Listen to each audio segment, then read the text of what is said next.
and welcome to Long Live the Queen, where we talk about the women who made history. And by we, I mean the royal we, because it's just me. Today we're going to talk about Marie of Guise. Pretenders, one day we will be remembered. Marie of Guise was born in Bar-le-Duc, Lorraine, in northeastern France. Her father was Claude, Duke of Guise. He was the patriarch of the House of Guise. Her mother was Antoinette of Bourbon. Marie of Guise's great-great-great-aunt was Mary of Guelders, Queen of Scots. She was the older sister of Marie of Guise's great-great-grandfather. Marie of Guise was the oldest child of 12. She came very quickly, so quickly that she ended up being born in a peasant's house. She was born into privilege. Her parents' household had over 100 servants. Sometime not long after she turned 5, she joined her grandmother to be raised in a convent. She came from a very, very Catholic family. Her mother was considered extraordinarily Catholic, even for the time. They were hardcore Pope stans.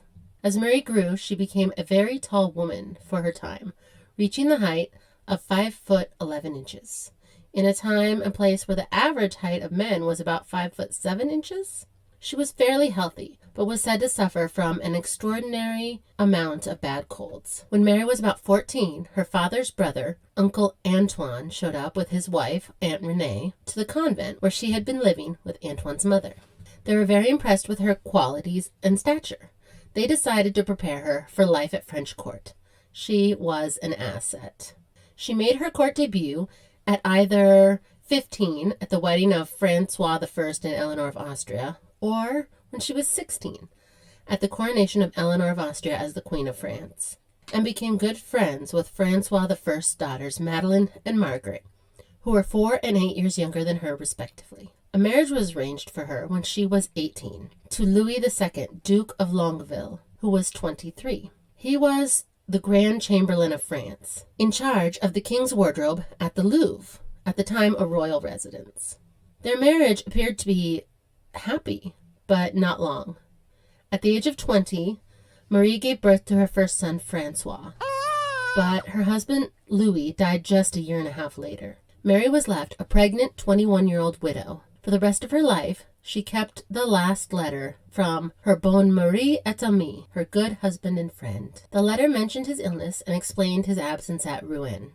It can still be seen at the National Library of Scotland. 2 months after the death of her husband, she gave birth to her second son, named Louis, named after his late father. But Louis, unfortunately, died young. It was around this time that Mary became the focus of marriage negotiations with James V, King of Scots. He had lost his first wife and Mary's childhood friend Madeline, and he was looking for another French marriage to continue their political alliance. James and Mary had met when he came to France to meet his new bride Madeline, and it seems like if he couldn't have gotten permission to marry Madeline, Mary was on his short list of potential brides. Marie was in attendance at James and Madeline's wedding. Now, King Henry VIII, King of England, did not want this marriage to go through. There was nothing he hated more than Scottish-French alliances. King Henry VIII had recently lost his third wife in childbirth, and he stated that he was big in person and that he had need of a big wife. Gee, I wonder why that didn't work. He was just so charming. Marie refused the offer by saying, "I may be a big woman, but I have a very little neck." Not very subtle, but if you didn't catch it, she was all bro beheads wives. Hard pass. So, burn. King Francois of France heard about it and was like, "Nope, not happening, Henny." He told Mary's father that he wholeheartedly approved of the marriage to James, King of Scots, and would arrange a large dowry for her as if she had been born a princess of France. Mary's mother was like, "Score!" She found the marriage contract marvelously strange, because not only did the contract supply her a large dowry, but it also included an inheritance for her first son from her first marriage. Marie was alarmed and shocked. She was an adult, and her second marriage was being arranged for her without any of her input. She didn't want to leave France. She had just lost her husband and her youngest baby. She wouldn't be allowed to bring her son with her to Scotland. Her father had her back as much as he could. He couldn't stop it, but he could attempt to delay it. He did. until James reportedly wrote to Marie, appealing for her advice and support, though this letter's authenticity has been questioned. David Beaton, who would become but was not yet a cardinal, traveled to France for negotiations. He wrote to King James that Marie was stark, well-complexioned, and fit to travel. So basically, she was strong, healthy, and had good skin. So good for her. He also wrote that Marie's father was marvelously desirous of the expedition and hasty end to the matter. So he was delaying it until he just really wasn't. Marie was waiting with her mother to hear how the negotiations worked out, because she wasn't part of them in any way. The marriage contract was completed in January 1538 when Marie was 23. King James V would receive a dowry of 150,000 livres. If King James died first, she would retain for her lifetime her jointure, including Falkland Palace, Stirling Castle, Dingwall Castle, Threve Castle, along with the earldoms of Fife, Strathearn, Ross, and Orkney, and a few lordships.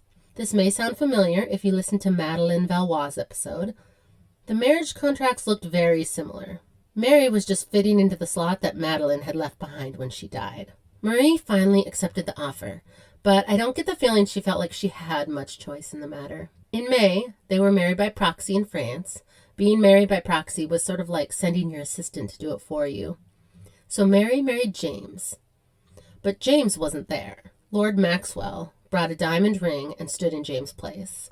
I will never get past how awkward that would have been. 2,000 Scottish lords and barons traveled to France for the proxy wedding, and when it was over, they traveled back to Scotland with Marie about a month later. Unfortunately, Marie had to leave her 3-year-old son behind in France. Since the death of his father, he had become the new duke, and French dukes had to be raised in France. Mary arrived in Scotland 6 days after leaving France. She was greeted by a great celebration with pageants and plays performed in her honor. It was all very Renaissance. And 2 days later, they were married in person. Mary's mother-in-law was the older sister of King Henry VIII of England, and she wrote to her brother, who had hoped to marry Marie himself, "I trust that she will prove a wise princess. I have been much in her company, and she bears herself very honorably to me, with very good entertaining." Now, maybe this was just a sister updating her brother on her life, but maybe not. I have an overactive imagination, and what I hear is, "Remember when your first wife killed my husband? Ha ha. Marie married my son instead of you, and she seems great." Maybe not. I'm not in her mind, but this family dynamic was complicated. And the 2 proposals that Mary had gotten were from 2 kings that were uncle and nephew. Her household included a dwarf and a fool who both dressed in green. Mary was very popular with the common people. At this time, in Europe, about 40% of legitimizing bastards was for clergy. This was just one of the many reasons people were shifting from Catholicism to Protestantism. But the new Queen of Scots was still very, very Catholic. 3 months into their marriage, the royal couple went on pilgrimage to the shrine of St. Adrian, a trip that was meant to help get women pregnant. Preparations for her coronation were made, and she was crowned 9 months after their in-person wedding. A new crown was made for her from Scottish gold. A salute of 30 guns was fired from David's Tower in Edinburgh Castle, and there were fireworks devised by James and made by his royal gunners. James and Mary had their first baby 3 months after the coronation, meaning she was probably already pregnant when they made their trip to the shrine, but it was so early even she probably wouldn't have known yet. This baby was named Prince James, and he was followed just 11 months later by his brother, Prince Robert. However, they both died young, and just 14 hours apart. Just 9 days after the birth of their second baby, they lost both sons, baby James, almost 1, and baby Robert, just 9 days old. This meant that Mary had lost her last 3 sons, all before they turned 1. Mary's mother wrote that the couple was still young, and they were hopeful more children would follow. She blamed a change in wet nurses and overfeeding for the death of the babies. About a year and a half after the death of their 2 sons, the couple had their 3rd baby that they named Princess Mary. She was born in December of 1542. You may have heard of her. Later in life, she was called Mary, Queen of Scots, and not a lot later in life. Marie's husband James died just 6 days after the birth of Princess Mary, making her, at 6 days old, Mary, Queen of Scots, the youngest ever monarch in Great Britain. The king is dead.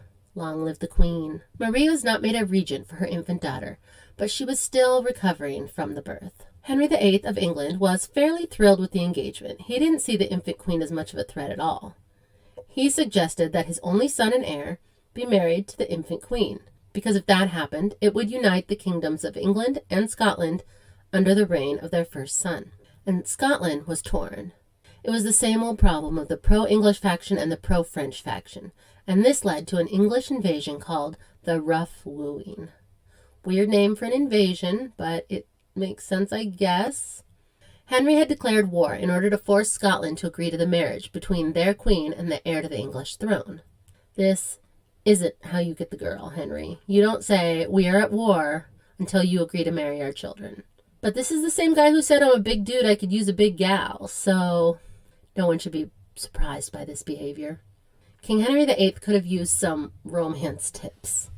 Rumors spread that Mary, Queen of Scots, was a sickly baby, but Dowager Queen Marie would proudly show off her infant daughter and how strong and healthy she was.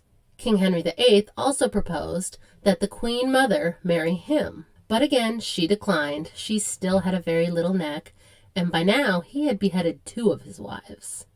When Mary was around 8 months old, her mother moved with her to Stirling Castle, and her mother said she would marry her baby when she was 10 years old. Henry didn't believe her, and he was probably right, but let's stop marrying off infants. How about that? And the rough wooing continued. It's sometimes called the 8 Years' War, so that's how that went. In 1545, Marie's oldest son in France, now 10 years old, sent her a piece of string depicting how tall he was. That's sweet, but also sad.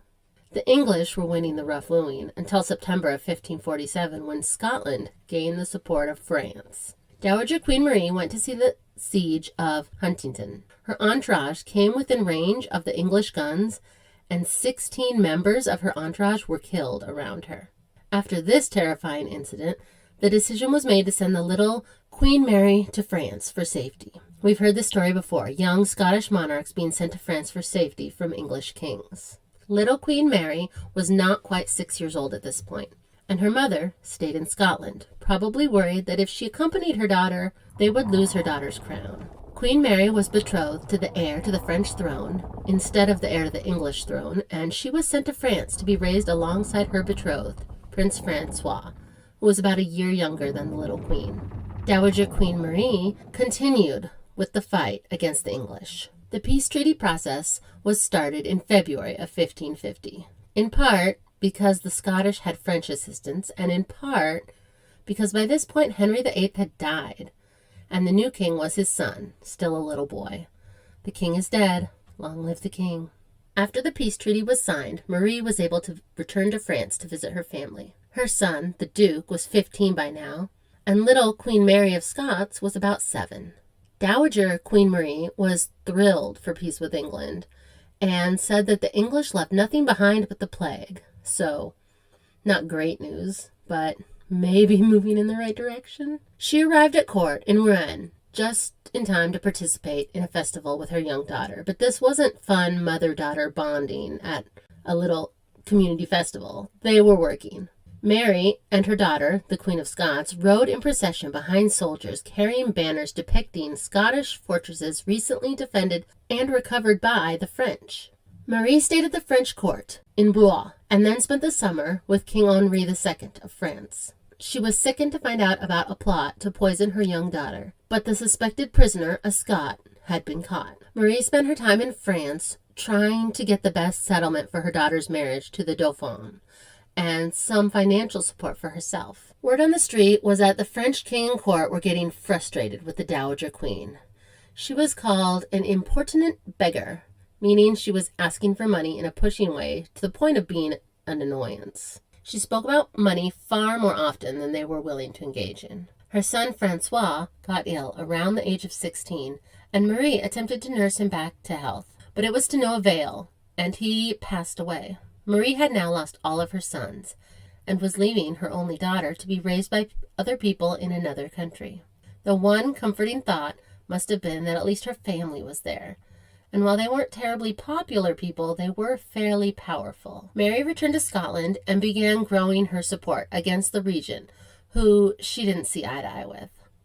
By 1553, word on the street was she was challenging the regent for power. The regent suggested that Marie's illegitimate stepson be made regent as a compromise. Dowager Queen Marie was like, oh hell no, that is unacceptable, and she won and became her daughter's regent in 1554. Her daughter, who was 11-year-old Queen Mary at this point, sent her mother congratulations to La Royne ma mère, the Queen my mother. During Marie's regency, she started putting Frenchmen in high positions in court.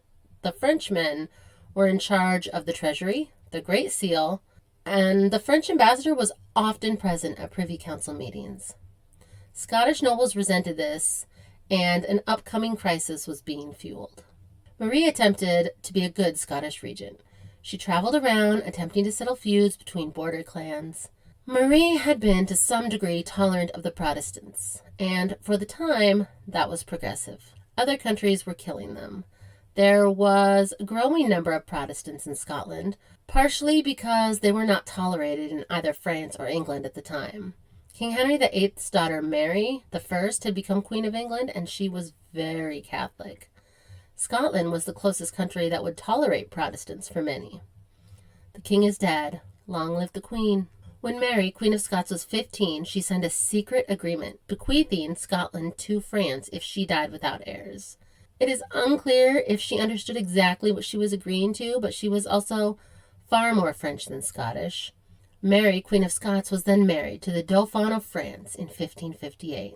Less than 1 year later, Queen Mary I of England died without children, and her sister Elizabeth took over as her only surviving heir. The Queen is dead. Long live the Queen. Elizabeth was a Protestant and not backed by the Catholic Church, as she was still considered illegitimate. All that drama is covered in Anne Boleyn's episode. France pushed Mary, Queen of Scots, to press her claim for the English throne as a good Catholic. But likely, Mary had very little say in this agreement. Meanwhile, back in Scotland, they were in the midst of the Scottish Reformation. The Catholic Queen Mother and Regent was doing her best to keep the country together and Catholic, but it was becoming a difficult job. Less than a year after the death of the English Queen came the death of the French King, Henri II. The king is dead. Long live the king. Marie's son-in-law became the new king of France, and her daughter, in addition to being the Queen of Scots, became the French queen consort. Queen Mary and King Francois started to display the arms of the English in their heraldry. So that was a message. They were claiming to rule England, Ireland, Wales, Scotland, and France. And England wasn't going to take that lying down. England began supporting the Scottish Protestants in their Reformation, and outbreaks of the destruction of Catholic icons began breaking out. Dowager Queen Marie summoned Protestant preachers to court to answer for their anti-Catholic preachings. But she then backed down when the lairds from the West Country threatened to revolt. John Knox arrived in Scotland from France and began preaching. He founded the Presbyterian Church in Scotland. And in part, because of this, Protestant mobs broke out against the Catholics. The mob sacked many religious houses, including the tomb of King James I. Soon, even Edinburgh fell to the Protestants. Dowager Queen Marie retreated to Dunbar. An agreement was signed promoting religious tolerance, and the Protestants retreated to Stirling. It was a tense peace. The old regent, the one the Queen Mother had beef with, joined the Protestants, and Marie was joined by the French reinforcements, as her daughter was now both Queen of Scotland and Queen Consort of France. After Mary's troops destroyed Halyard's castle, John Knox claimed that the Dowager Queen Mary proclaimed that, "Where now is John Knox's God? My God is now stronger than his, yea, even in Fife." I feel like that was kind of a burn on Fife. Like, what do you mean, even in Fife? Dowager Queen Marie continued to fight, but at this point she was nearly 45 and troubled with illness. She considered resigning the regency and returning to France. It seemed like a losing battle. But then more French troops arrived in Scotland, and it seemed that the Scottish Protestants would lose. But the English troops then showed up, and they fought the French troops. France and England were fighting for control of Scotland, with the French supporting the Catholics and the English supporting the Protestants. The Scottish Protestants went to make deals with the English, but John Knox was not included with those Protestants. John Knox had recently published The First Blast of the Trumpet Against the Monstrous Regiment of Women. The summary is that he didn't think women should rule. He thought it was unnatural and contrary to the Bible. It took aim at the Catholic Queen Mary I, but her sister, the current Protestant Queen of England, Elizabeth I, found it and him to be unacceptable. He was the bitches be crazy guy. An agreement was reached that England would assist the Scottish Protestants to expel the French from Scotland. Queen Elizabeth again invaded Scotland to assist the Protestants. The fighting continued, and the English ambassador of France praised the Dowager Queen Marie, saying that she had the heart of a man of war, and an English bishop described her as a woman with a man's courage. Marie of Guise then became seriously ill, and over the course of 8 days her mind started to wander. On some days she could not even speak. She died on the 11th of June, 1560, at the age of 44 at Edinburgh Castle, of edema, or the retention of fluid. Her body was secretly shipped to her daughter in France, and she was interred at a church in France where her sister was abbess. She was survived by her daughter, Mary, Queen of Scots. It has been suggested that she was poisoned on Queen Elizabeth I's orders, but no proof has been found of that. And that is where I'll leave it for now. What did you think of Marie de Guise? She gets a bad rap, usually, for being a snobbish French Catholic trying to rule an increasingly Protestant Scotland. But she not only lost all of her sons, she on multiple occasions had to live in a different country than her children. I think I would have just bailed and gone back to France, but that's why no one is making me their queen. One of the books I read for this season of the podcast is Scotland by Isabel Knowles. I found it really comprehensive and I suggest it. If you want to share your thoughts with me, you can at longlivethequeenpodcast@gmail.com or on Facebook or Instagram at longlivethequeenpodcast. If you have negative reviews, why waste that time? Life is too short. Long live to all the queens out there, and until next time, bye. Will be remembered.